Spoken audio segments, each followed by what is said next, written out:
Well, hello there, this is Shane from Shane's Reviews, and I hope you are having a great day today. What are we going to be talking about? Well, another S.H. Jucha book, but I promise this will be the last one for a minute. Not because I'm not enjoying them, I am enjoying them, but I want to have a little bit more diversity on the channel than just an entire series of, hey, and these books are pretty cool, which they are.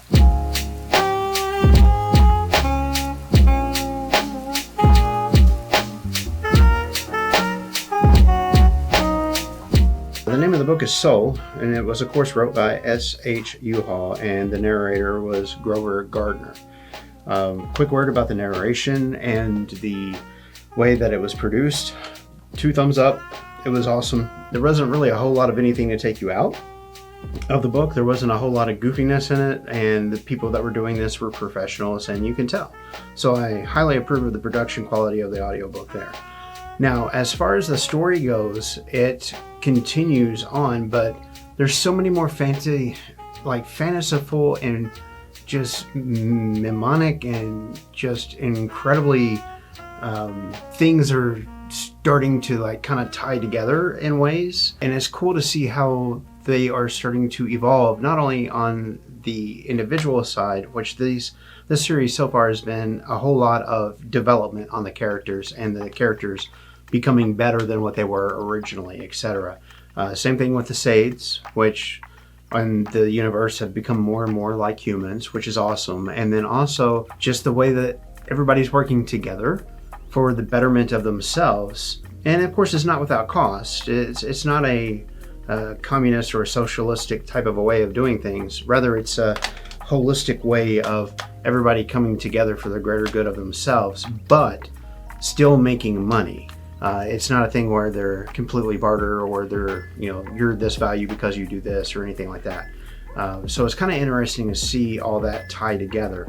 And this book is a little different because on the last one where we left off, humankind or the United Earth or United Earths or whatever that term is for the people that have come from the territories of Soul, they showed up and pretty well got a very polite rear end kicking and sent back home. Now, one of the ships decided to attack and they were completely decimated. The other one, I think they actually beat them back to Soul. But anyway, the long and the short is this book is focused a little bit differently because of the subject matter inside. And I found that really kind of neat. Not only do we have these people that are spacefaring and are very aware of themselves and what they've been through, they're 2 different classes of people from different planets. And I'm saying class in a very loose manner here because the Meridians, they were a very much peace be with you type of a group. They believed in politics over everything else and politeness and just doing things in a very political manner to avoid confrontation, right?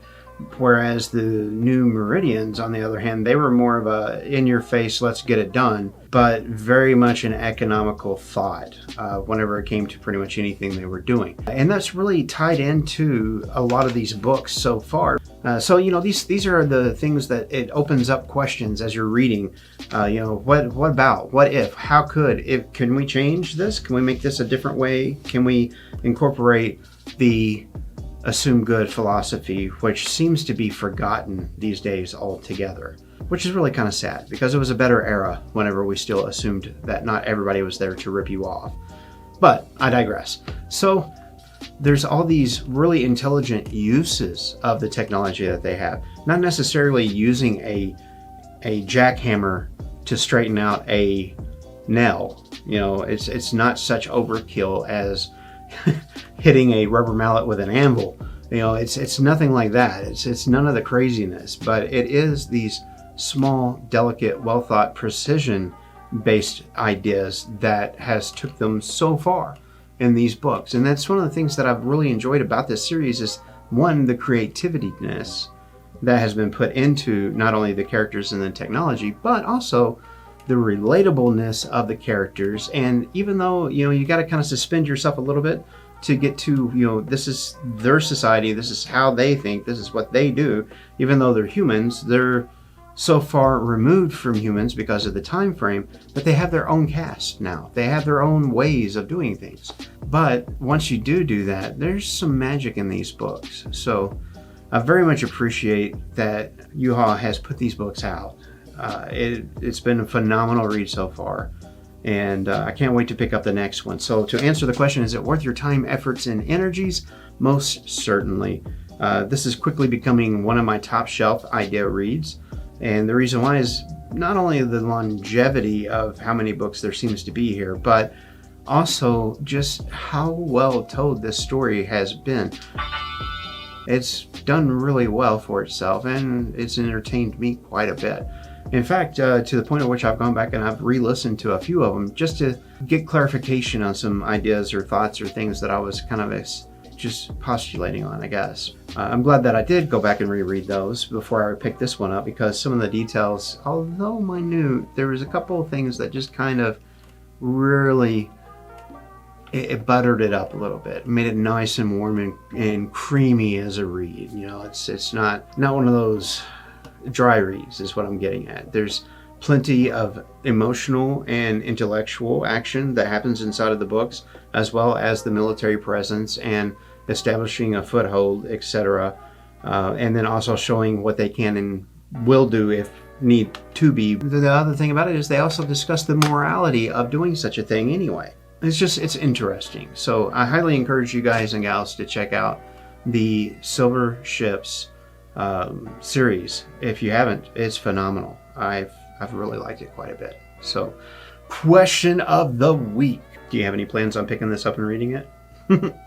Anyway, I'm not sure which one of these two you will pick as they come in, but if you pick that one up there, I will see you in the next video. Stay safe.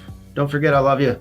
Thank you for watching. You're incredible if you've made it this far. And if you have made it this far, hit that little subscribe button. And, you know, if you decide I'm a jerk later in life, you can always uncheck it.